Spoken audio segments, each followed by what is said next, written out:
मंद बुद्धि होना कोई समस्या नहीं है। समस्या तब होता है जब हम इसे कमजोरी मान लेते हैं। प्रत्येक व्यक्ति का दिमाग अलग अलग होता है।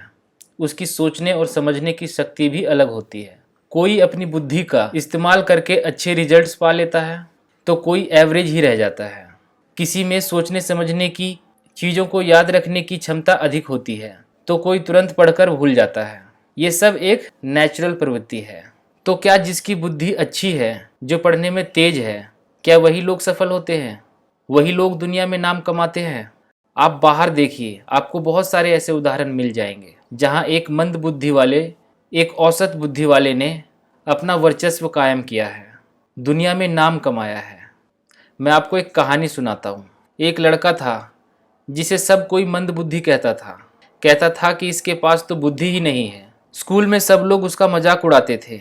उसके टीचर भी उससे नाराज रहते थे क्योंकि वह पढ़ने में बहुत कमज़ोर था और उसकी बुद्धि का स्तर औसत से भी कम था। कक्षा में उसका प्रदर्शन हमेशा खराब रहता था, इसलिए दूसरे बच्चे उसका मजाक उड़ाते थे। पढ़ने जाना तो उसके लिए मानो एक सजा हो गया था। वह जैसे ही क्लासरूम में घुसता, बच्चे उस पर हंसने लगते। कोई उसे मूर्ख कहता, कोई उसे बैल कहता, यहाँ तक कि टीचर भी उसका मजाक उड़ाने से नहीं चूकते थे। और इन सब से परेशान होकर उसने स्कूल ही जाना छोड़ दिया। अब वह दिन भर इधर उधर भटकता था और अपना समय बर्बाद करता था। एक दिन ऐसे ही भटकते भटकते कहीं जा रहा था। रास्ते में उसे प्यास लग गई। उसे दूर एक कुआं दिखाई दिया। वह वहां गया और कुएं से पानी निकालकर पानी पिया और अपनी प्यास बुझाई। वह इधर उधर घूम घूम कर बहुत थक गया था, इसलिए वह वहीं बैठ गया और आराम करने लगा।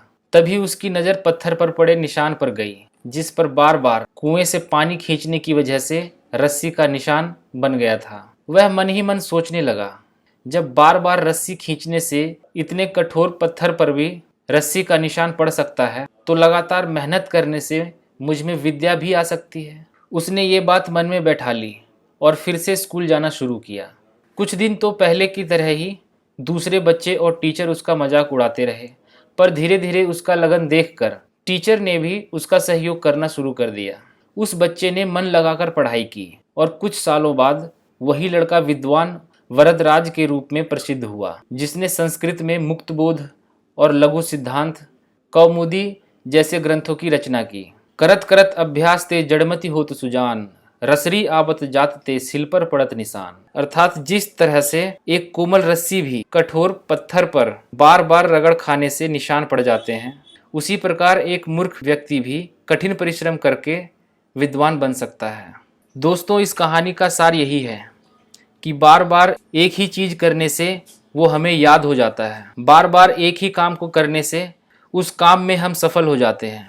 हम अपनी किसी भी कमजोरी पर जीत हासिल कर सकते हैं। बस जरूरत है कठिन परिश्रम और धैर्य के साथ लगातार उस काम को करते रहने की।